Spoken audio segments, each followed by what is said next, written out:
Want rents to go up? Easy. Just mess around with the capital gains tax laws. Because when governments run out of ideas, I want to let you know, what do? They start tweaking taxes. That's what they start doing. And I have to say to you that tweaking taxes might have some unintended consequences. They say that it hits the wealthy. That's what it's about, hitting the wealthy. Wrong. Most investors in Australia own one property. I think it's close to 80%. You know who they are? They're teachers. They're nurses. I sell houses to them on auctions on the weekend.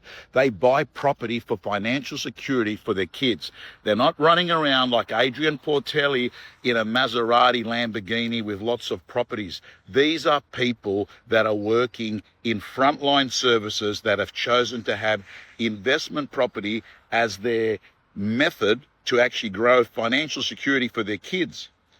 And here's the part no one is talking about. If you hit investors harder, right, you know what the investors do? They don't absorb the cost. They pass them on. So it becomes less incentive to invest, means that there's going to be fewer rentals. Like, that's basic demand and supply. Fewer rentals means more competition. More competition is rents go up. Congratulations, right? Bill Shorten lost the election on this in 2019 because it's a bigger issue than what people think.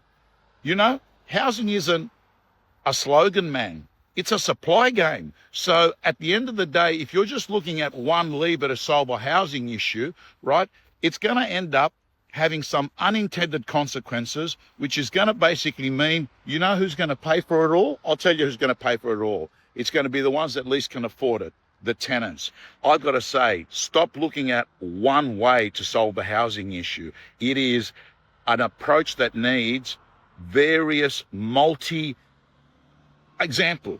Why wouldn't you start in getting more migrants that are highly skilled people that can come here and reduce the cost of trades down, right? Why don't you look at getting rid of red tape to get more properties built? This is a supply game. This is not a tax game.